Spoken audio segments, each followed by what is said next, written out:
tudo bem com vocês? Bem, estamos iniciando mais uma aula de bioética e biodireito. Na aula de hoje, eu quero começar com uma pequena reflexão. Como que nós observamos o mundo? Como que nós vemos o mundo? O que eu posso dizer é que quando duas pessoas olham para o mundo, essas duas pessoas nunca vão ver o mundo da mesma forma. Então, sei lá, um biólogo vê o mundo de uma forma diferente que um advogado. Um advogado vê o mundo de uma forma diferente que um médico. Um médico vê o mundo de uma forma diferente que um padre. E assim por diante. Se eu pensar ainda em dois advogados, duas advogadas, um advogado, uma advogada, não importa, mas duas pessoas formadas em direito, essas duas pessoas também vão ver o mundo de formas diferentes.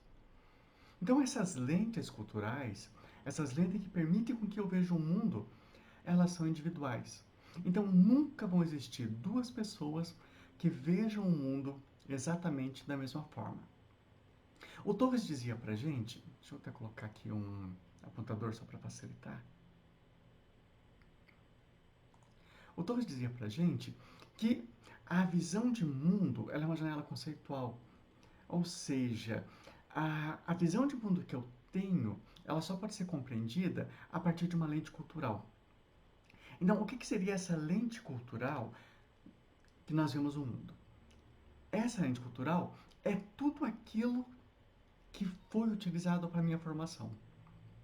Então, quando eu olho para o mundo, essa minha visão, essa minha lente cultural, ela está diretamente relacionada com aquilo que eu sou. Ou seja, os livros que eu li, os filmes que eu assisti, a religião que eu pratico, o curso que eu faço, as músicas que eu ouço, se eu vou ao teatro, se eu vou ao cinema, tudo que faz parte dessa minha vida, da minha cultura, vão fazer parte dessa lente cultural. Ou seja, a realidade que eu percebo o mundo depende de como eu fui construído. Por isso que é impossível que duas pessoas vejam o mundo exatamente da mesma forma. Então não importa se eu tenha, por exemplo, gêmeos idênticos, cada um vai ver o mundo de formas diferentes. Então vocês, como futuros profissionais do direito, com certeza não verão o mundo da mesma forma que o futuro profissional da engenharia florestal ou da engenharia civil, que são exemplos aqui da faculdade. E dois de vocês do curso de Direito não vão ver o mundo também da mesma forma, já que cada um de vocês tem lentes culturais diferentes. Lentes que foram formadas a partir da individualidade, a partir daquilo que levou à formação de cada um. Como eu já disse, desde aquilo que nós assistimos na televisão, aquilo que nós lemos, tudo aquilo que realmente faz parte da nossa cultura. Isso faz com que algumas coisas tenham que ser pensadas. Então, por exemplo, muitas pessoas hoje falam empatia, nós falamos que ser empático. Eu não gosto muito da ideia de empatia, porque a empatia, ela diz que eu tenho que sentir algo. E veja, se eu sou diferente da outra pessoa, nunca eu vou conseguir sentir o que aquela pessoa sente. Justamente porque nós somos pessoas diferentes, porque nós vemos o mundo de forma diferente. As nossas lentes culturais são diferentes. No entanto, eu posso ter uma alteridade, ou seja, eu posso tentar entender essa diferença. Então, diferente da ideia de ser empático, a ideia, para mim, mais importante é que eu tenha alteridade. É que eu tenha essa possibilidade de entender o outro, entender que o outro pensa de forma diferente e sente de forma diferente. Então eu entendo que o outro não vê o mundo da mesma forma que eu vejo. Então essa alteridade, ela é essencial na compreensão da bioética e do biodireito, e eu diria que essa alteridade é essencial na formação de qualquer profissional. E na área de sociais, que é a área do curso de direito, é impossível pensar num profissional que não tenha essa alteridade. No entanto, quando eu olho o mundo, hoje, século XXI, ano 2021, esse período de epidemia, algumas pessoas estão falando pós-epidemia, mas não, nós estamos ainda vivenciando a epidemia. O ano de 2021, o século 21, ele é marcado por essas relações sociais. Nós vemos o mundo não somente por nossas lentes, nós vemos o mundo a partir de lente de outras pessoas, a partir daquilo que está publicado no Instagram, aquilo que está publicado no Face. E muitas vezes nós confundimos isso, que a pessoa está colocando como se fosse a nossa verdade. Então, essa forma de relação com o mundo, a partir dessas redes sociais, elas fogem dessa ideia de alteridade, pelo menos na maioria das vezes, porque as redes sociais acabam trazendo para a gente vínculos efêmeros. E lembra que o vínculo efêmero não é um vínculo duradouro. Ele é um vínculo que vai ser super rápido. Então, hoje eu conheço uma pessoa, amanhã eu conheço uma outra pessoa, hoje eu estou seguindo alguém, acho que é o melhor amigo do mundo e de repente eu já nem sigo mais essa pessoa. Então, esses vínculos que nós criamos no mundo virtual, na maioria das vezes são efêmeros. É claro, existem vínculos do mundo virtual que acabam sendo vínculos fortes, mesmo virtualmente, e alguns desses vínculos mais fortes acabam sendo vínculos reais. Agora, quando eu penso ainda no vínculo efêmero, como não existe um compromisso de reciprocidade, isso faz com que eu não me sinta, digamos, responsável pelo outro. Então, eu não sinto essa alteridade. Então, de repente, eu posto algo, ou eu leio algo, e aquilo parece que não tem nenhuma relação comigo. Eu não tenho esse compromisso com essa reciprocidade nesse vínculo que eu crio a partir da internet. Claro, como eu falei, alguns vínculos criados pela internet são vínculos fortes e não são vínculos efêmeros. Mas, infelizmente, a maior parte desses vínculos das redes sociais são efêmeros. O Marsden, por exemplo, ele nos diz que o tamanho médio do núcleo de amigos próximos, né, ele está diminuindo cada vez mais, enquanto que a rede de contato fraco, esses vínculos efêmeros, ele aumenta. Então, se eu olho uma rede social, a pessoa tem 1.000 seguidores, 10.000 seguidores, 1 milhão de seguidores. Mas se eu precisar convidar um grupo de amigos para ir até a minha casa, quantas pessoas desse grupo de 1.000, de 10.000, de 1 milhão eu faria isso? Se um dia eu ficar doente e precisar que alguém cuide de mim, quantas dessas pessoas que estão na minha rede social, desse 1.000, 1 milhão, sei lá, vão ajudar e vão cuidar? Então, fica bem claro que nós estamos diminuindo nossa rede de amigos, essa rede esse núcleo próximo, e estamos aumentando essa rede de contatos fracos. Como diz aqui, olha, dizem as redes sociais afastam as pessoas. Olha a resposta. Eu não acho. Aí, ao mesmo tempo, o garçom dando uma curtida. Então, o que nós acabamos de falar é exatamente o contrário do que está nessa charge. As redes sociais afastam. As redes sociais, elas criam esses vínculos efêmeros, as redes sociais criam esses vínculos fracos. Voltando, que existem sim contatos, existem sim a possibilidade de redes sociais criarem vínculos mais duradouros. Mas na maioria das vezes ela cria vínculos mais efêmeros. Então, quando eu penso nessa ideia de rede social, nessa questão dos vínculos, bem, uma coisa que talvez passe na nossa cabeça seja o livro 1984. Então, o George Orwell, quando escreveu esse livro, ele falava do Big Brother. Lembra, não tem a ver com o programa, mas o programa com certeza foi baseado em 1984. O livro, ele fala de uma sociedade onde as pessoas são vigiadas o tempo todo, bem a ideia do Big Brother. Então, a partir dessa ideia de sermos vigiados o tempo todo, a partir dessa sociedade criada no livro 1984, eu chego hoje à ideia, por exemplo, do Big Brother Brasil, onde pessoas que são consideradas famosas estão dentro do programa e estão, de certa forma, ditando adotando determinados comportamentos.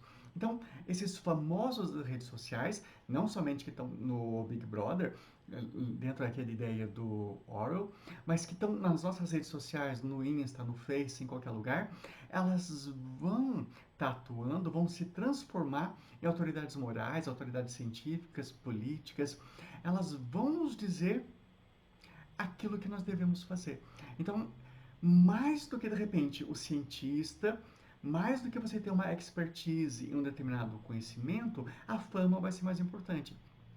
Então, se um cientista diz A e um famoso diz B numa rede social, muitas vezes nós preferimos levar em consideração o B do famoso do que o A daquele que tem expertise, daquele cientista. Então, muitas vezes nós vemos pessoas falando, por exemplo, de leis, falando sobre conhecimento jurídico, falando sobre pandemia, falando sobre doença, sobre vacina, sem a menor expertise. Mas como são pessoas famosas relacionadas com esse mundo social das redes sociais, acabam sendo aceitos e acabam muitas vezes fazendo com que aquele conhecimento científico não seja válido em um determinado momento. Então, hoje, de certa forma, em alguns momentos vale muito mais o número de seguidores da rede social do que efetivamente o conhecimento que uma pessoa tem sobre um determinado conhecimento. Agora, aquilo que eu vejo na rede social, será que é realmente o real? Na rede social, na vida real. Nem tudo que está na rede social, nem tudo que está nas redes é real. Então eu tenho que me colocar nessa ideia de que nem tudo é real e tenho que refletir nesse universo de conhecimento como um universo que permite o erro. Então eu não posso aceitar o conhecimento dado pelo Google, o conhecimento dado pelas redes sociais como o único conhecimento possível para uma determinada situação. Mas quando eu olho uma imagem como essa, eu começo a pensar que o consumo ele traz felicidade. Porque quando eu olho as redes sociais, as pessoas colocam que compraram um carro sorrindo, compraram uma bicicleta, estão sorrindo, viajaram, estão sorrindo, compraram roupa, estão sorrindo. Então, nós entendemos hoje que cerca de 80% da felicidade está, de uma certa forma, relacionada com o consumo.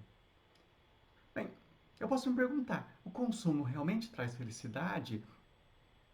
Então eu tenho que voltar no início da aula e pensar naquelas redes de conhecimento que são cada vez mais fracas. Então, se meus vínculos são cada vez mais fracos, talvez o consumo ajude a ter felicidade em um determinado momento. E se eu voltar mais ainda e pensar lá no início da aula, mais no início, na questão das lentes culturais, a forma com que o mundo está sendo colocado para mim pode induzir a ideia de que o consumo traz felicidade. Agora, nós temos eh, na verdade, não, nós temos um grande problema quando eu penso dessa forma. Porque dessa forma eu teria que ter 7 bilhões de kits de civilização para pessoas felizes. Então, cada pessoa teria que consumir para ser feliz. Então, se carro seria essencial para a felicidade, todo mundo teria que ter um carro. E o mundo não comporta, não suporta esse tipo de consumo.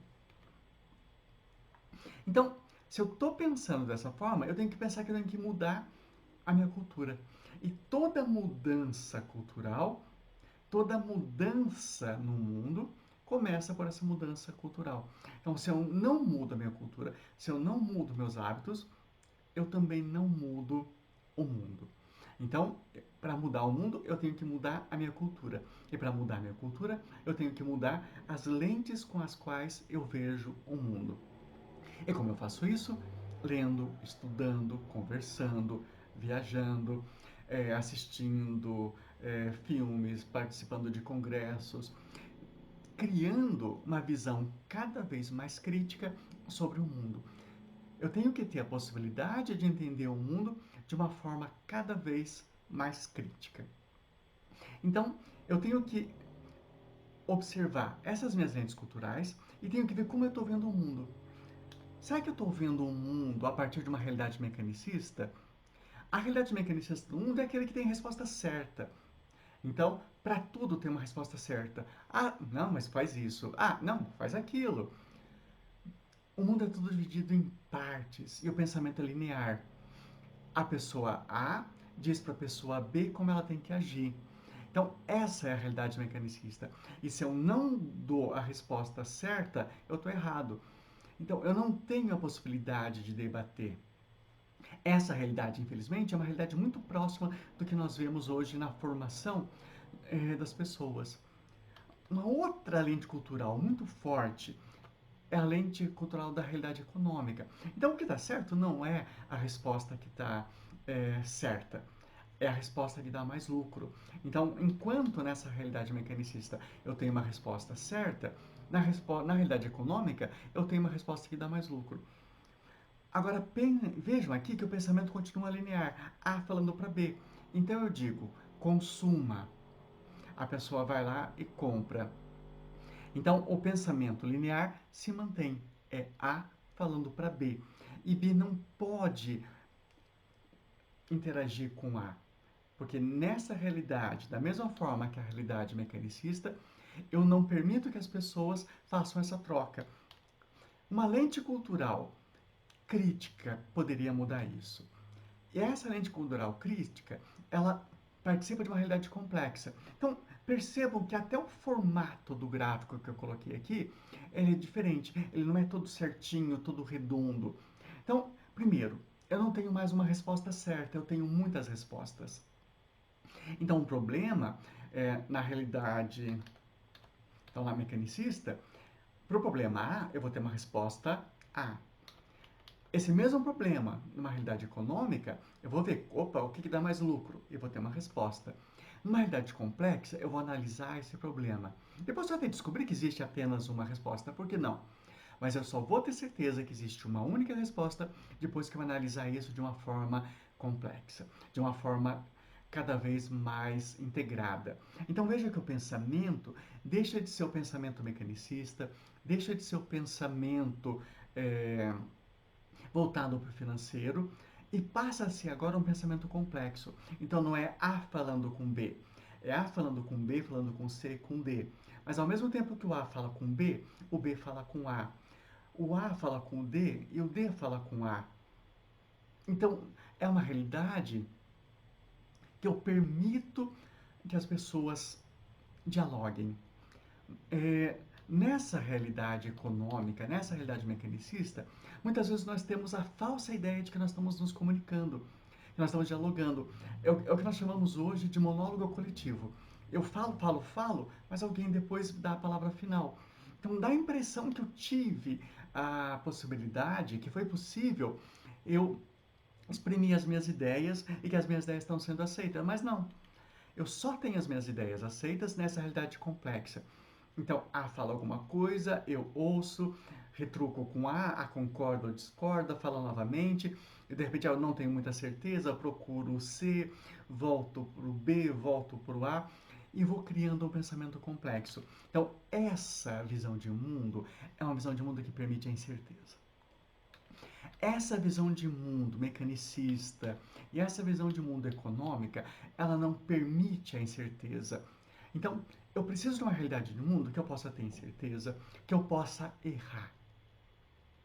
Então, enquanto nós estamos aprendendo nesse nosso mundo de redes sociais, dessas redes fracas, enquanto eu estou aprendendo que eu preciso o tempo todo ter sucesso, o pensamento complexo ele diz não. Eu tenho o direito de ter incerteza, eu tenho o direito de errar, eu tenho o direito de falhar. E é claro, se você tem o direito de ter incerteza, você tem o direito de ter certeza, você tem o direito de errar, você tem o direito de acertar, se você pode falhar, você pode ter êxito.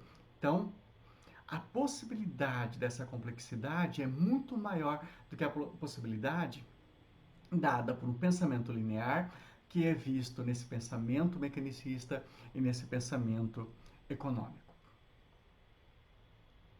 No ano de 2021, 50 anos desde o ano de 1971. Por coincidência, faço 50 anos também esse ano. Mas 1971 está aqui não por causa do meu aniversário. 1971 está aqui por causa desse livro, Bioética, Uma Ponte para o Futuro. Então, Potter escreveu esse livro em 1971, e Potter, ao escrever esse livro, ele cunha o termo bioético e ele cria as bases da bioética. Então, quando se começa a discutir bioética, há 50 anos, hoje nós temos, por exemplo, esse livro, A Bioética, de Potter, 50 anos depois. Ele acabou de ser lançado, fiz a compra dele hoje, estou super curioso para ler esse livro. Vai ser minha leitura agora de carnaval. E depois eu comento sobre ele com vocês. Mas, nesse primeiro momento, pensando nesses 50 anos da bioética, eu trouxe para vocês, então, uma pequena aula que eu achei bastante interessante de um professor da PUC, onde ele discute rapidamente, são menos de 10 minutos, desculpe, um pouquinho do livro do Potter, Uma Ponte para o Futuro. Então, logo em seguida do vídeo, nós voltamos a conversar. Olá, turma, tudo bem? Hoje eu vou tratar desse livro aqui, ó, Bioética, Ponte para o Futuro, de Van Rensselaer Potter. Essa é uma aula específica para a minha turma, querida turma de Bioética da Universidade Católica de Salvador, mas serve para você também que se interessa pela origem da bioética, esse campo do conhecimento tão fascinante, tão importante para a nossa sobrevivência e para o nosso futuro, não é? Pois é, aqui está aí, ponto 1, é o primeiro ponto do nosso curso de bioética, lá da Universidade Católica de Salvador, tá? E a gente começa esse debate sobre bioética perguntando-nos como foi que surgiu a bioética e qual foi o seu propósito. A despeito de existir uma divergência entre se foi Fritz Jaar, em 1927, que cunhou pela primeira vez o termo Bioethik no alemão, no seu imperativo bioético, que tem relação com o imperativo categórico de Kant, ou se foi efetivamente Potter, com o termo bioética. Eu acho que Potter não teve acesso ao artigo de Fritz Jaar, mas foi Potter, em 1970, com o artigo publicado, e posteriormente com o seu livro, 1971, com a Bioética, Ponte para o Futuro, que pela primeira vez cunhou esse termo bioética, bio, de vida do conhecimento das ciências biológicas, e ética do conhecimento das ciências sociais, das humanidades. Então, Potter foi quem efetivamente disseminou esse termo bioética a partir da literatura norte-americana em 1971, que foi traduzido para o português apenas no ano de 2016, muito recentemente, com o prefácio, inclusive o grande prefácio do professor Léo Pessini, falecido, grande professor, que Deus o tenha. Mas voltando para a tela aqui, como surgiu a bioética e qual o seu propósito? Então Potter, tá ele aí, buscava responder a seguinte pergunta: qual é o tipo de futuro que nós queremos? E a preocupação de Potter, percebamos que é uma preocupação do pós-guerra, havia o pós-holocausto, pós-1945, o Código de Nuremberg, todo aquele vexame com o final da Segunda Guerra, tanto com a bomba atômica que os Estados Unidos lançaram sobre o Japão, Hiroshima e Nagasaki, quanto pela descoberta dos campos de concentração de Hitler, do Terceiro Reich, a gente começou a fazer a seguinte pergunta: que tipo de futuro nós queremos para a Terra? E Potter define logo de cara em sua obra que a ciência, essa ciência nossa que a gente costuma chamar de ciência, ciência natural, é conhecimento, mas não é sabedoria. O que é sabedoria na perspectiva potteriana? Sabedoria é o conhecimento mais importante de todos, é o conhecimento de como usar o conhecimento para o bem social. O conhecimento de como usar o conhecimento para o bem social. O conhecimento mais importante de todos está aí. E a partir daí ele cunhou, ele trouxe esse neologismo, bioética, sendo a bioética uma ponte entre a ciência biológica e a ética.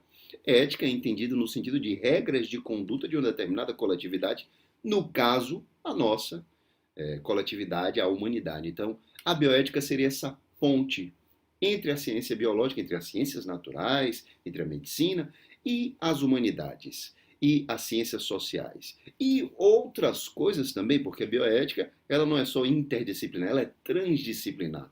Vamos falar um pouquinho disso daqui a pouco. Então, a ideia é fazer ciência com sapiência para a nossa sobrevivência, porque a ciência em si mesma não é um fim em si mesmo, não se justifica por só. A gente tem que saber utilizar essa ciência. Então, surge assim a bioética, no início da década de 70. Nessa perspectiva potteriana, existem várias correntes da bioética na ideia da ciência da sobrevivência. Então, perceba de forma preliminar que essa perspectiva potteriana ela é uma perspectiva de macrobioética, de salvação da humanidade, preocupação com o todo, com o globo. Não é nem de micro, e aí partindo para uma classificação de bioética, microbioética, que seria voltada mais para as relações específicas, relação paciente-médico, meso para as questões de saúde, sanitárias, né? E macro para as questões globais, uma bioética global. E a hipótese segue dizendo o seguinte, olha, a ciência da sobrevivência, a bioética, deve ser mais que uma ciência apenas. Portanto, sugiro o termo bioética para enfatizar os dois ingredientes mais importantes na obtenção da nova sabedoria, que é tão necessária. Quais sejam ele, o conhecimento biológico e os valores humanos. Não adianta nada na perspectiva de Potter, um sem o outro. Tá? De acordo com Potter, se a gente quer preservar a dignidade do indivíduo e se a espécie humana deve sobreviver e prosperar, precisamos cultivar o mundo das ideias e aperfeiçoar as técnicas para se chegar a juízos de valor. Então, essa é uma visão pós-positivista. Então, Potter traz a necessidade da valoração, aquela ideia do cientista neutro, axiologicamente neutro do ponto de vista valorativo, ele joga por terra. Porque para sobreviver, para a gente conseguir a emancipação, a modernidade veio com dois pilares, não é? A emancipação e o domínio do Estado, o domínio do direito. Para a emancipação das pessoas, a dignidade da pessoa humana, a gente precisa valorar da forma correta a nossa ciência. Segundo Potter, não temos de implorar por uma moratória sobre novos conhecimentos. Potter é categórico nesse sentido. A gente não precisa atrasar. Não existe conhecimento perigoso. Vamos falar disso aqui. Perigosa é a ignorância ou a falta de conhecimento de como usar o conhecimento. Tá? Então, Potter, o que ele exige? O que ele sugere? Um acompanhamento do conhecimento biológico associado aos valores humanos, ou seja, uma ética interdisciplinar baseada na perspectiva dele na biologia. E aí ele pauta o seu estudo, o seu caminho a partir de 4 pontes. A ponte entre o presente e o futuro, porque a ideia dele de sobrevivência é preservar a humanidade através de uma nova abordagem focada em interesses de longo alcance e com objetivos de salvaguardar a sobrevivência não dele, não do indivíduo específico, mas da coletividade, da humanidade. Uma ponte necessária entre ciência e valores. A gente tem que perder aquela perspectiva de que a ciência é avalorativa. E aí tem muita relação também com a escola de Frankfurt, tem muita relação com esse pós-guerra e esse questionamento, porque no início do século XX achávamos que a ciência ia levar a humanidade à redenção. E não foi isso que aconteceu. Uma ponte também entre natureza e cultura, cultura entendido como aquilo que a gente faz, tudo que é projeto, objeto derivado da ação humana, cultura, tem que estar relacionado com a natureza, isso não pode ser negligenciado, no sentido de, no objetivo de favorecer uma evolução cultural, a gente precisa adotar um novo comportamento que coloque a natureza no primeiro plano, né? Donald Trump até hoje não aprendeu isso, e é uma ponte entre o ser humano e a natureza. O ser humano também tem que levar em consideração, quando de suas ações, a importância da natureza. Então essas 4 pontes são as pontes que norteiam a bioética potteriana. E aí Potter tem uma sacada muito interessante, que ele assume o seguinte, olha, a discussão científica ela é muito inteligente, pragmática, entretanto ela não move as pessoas. O que move as pessoas? A fé, o credo. E ele abre sua obra com o credo bioético, porque ele, na opinião dele, o que vai movimentar a ação das pessoas é elas internalizarem a título de crença de que determinadas ações são fundamentais, caso contrário, a gente vai perder o nosso planeta. E só existe esse planeta para a gente viver. Então, assim como Kant, com seu imperativo categórico, a sua ideia de pautar-se num credo, numa máxima que sirva para todo mundo, Potter busca traçar diretrizes para a ação e não meramente a posse de conhecimento, formando um sistema de moralidade orientado para o futuro. Então, segundo Potter, as crenças são importantes porque determinam o que o homem faz.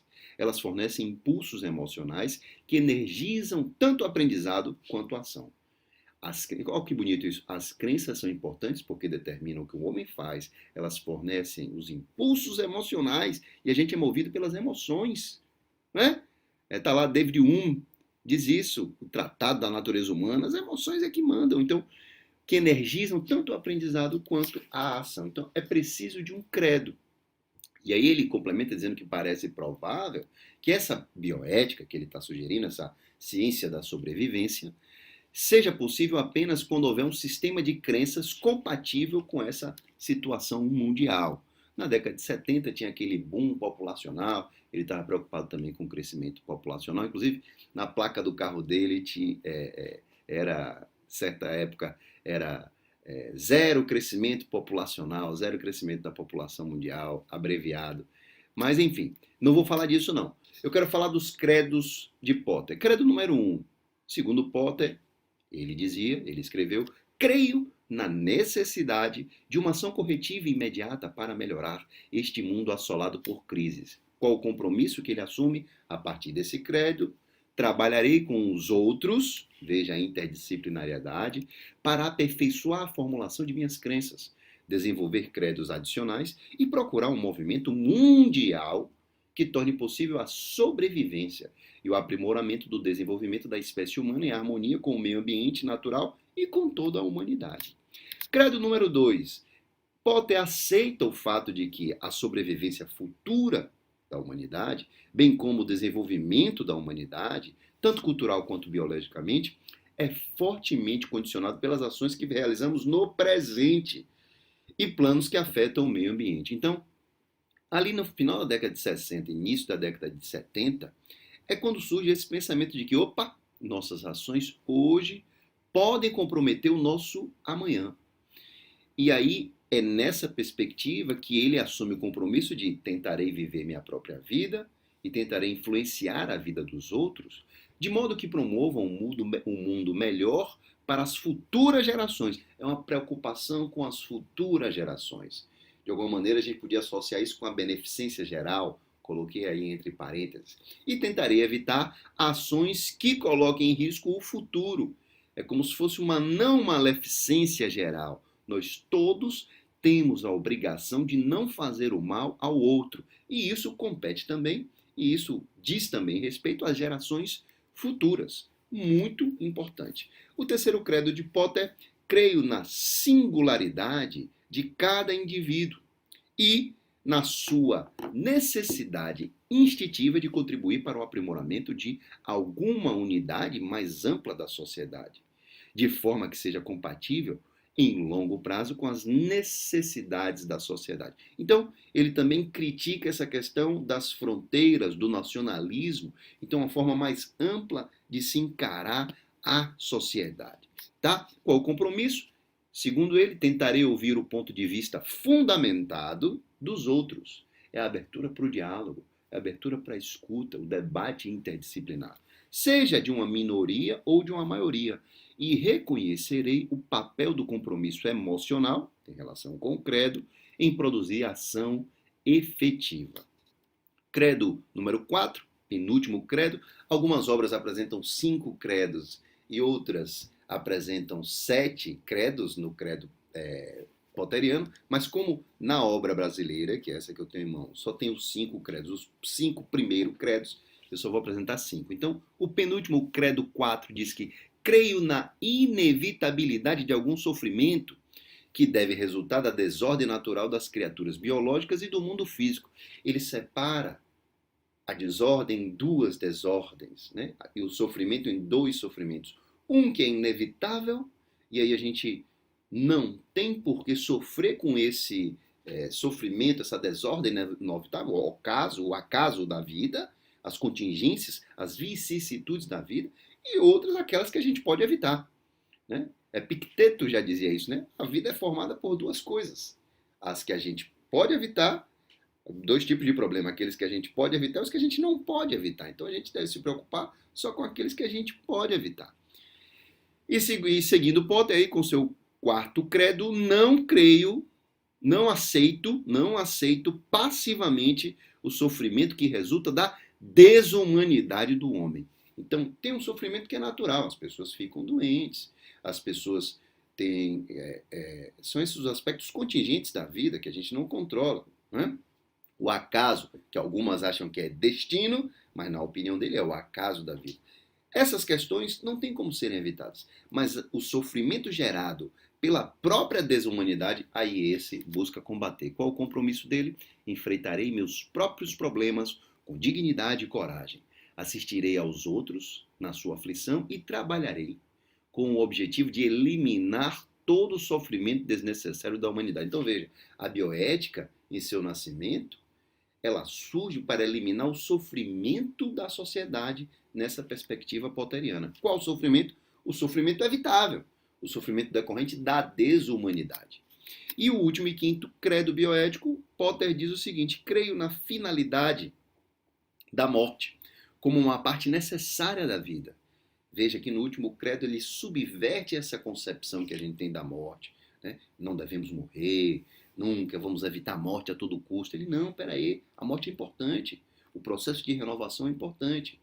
E aí ele conclui: afirmo minha veneração pela vida. Creio na fraternidade humana e minha crença de que tenho uma obrigação para com as futuras gerações da humanidade. Veja, ele venera a vida, mas entende o papel da morte na ressignificação, na reordenação das coisas. O compromisso: viverei de uma forma tal que beneficie a vida dos meus semelhantes humanos de hoje e do futuro. E assim serei lembrado com carinho pelos meus entes queridos. Hoje e o futuro. Essa foi a frase final do vídeo. Então não tem como eu pensar no mundo, não posso pensar mais no mundo sem pensar no hoje e sem pensar no futuro. Não tem como ser bacharel em direito, não tem como ser engenheiro, não tem como ser advogado, médico, não tem como ser professor, dona de casa, não tem como você ser nada sem você pensar no hoje e pensar no futuro. Então eu preciso de lentes culturais que me ajudem a ver o mundo hoje, e essas lentes culturais precisam me ajudar a entender a complexidade do mundo e precisam me ajudar a entender como esse mundo vai ser no futuro, para que eu possa interferir nesse mundo para que esse mundo seja melhor, não só para mim, mas para o outro. Então, lembrando, nesse caso, daquela ideia de alteridade. Então, eu preciso entender que mesmo que as minhas relações sejam fracas, que mesmo que essas relações de redes sociais não façam uma ligação forte, eu tenho que ter essa alteridade e tenho que pensar no hoje e tenho que pensar no futuro. Porque disso depende não somente a minha sobrevivência, mas depende a sobrevivência de toda a raça humana e depende a sobrevivência do nosso planeta. Bem, por coincidência, hoje é o Dia Internacional de Mulheres e Meninas nas Ciências. Então, eu não tinha como deixar de falar sobre isso trazendo esse pequeno gráfico.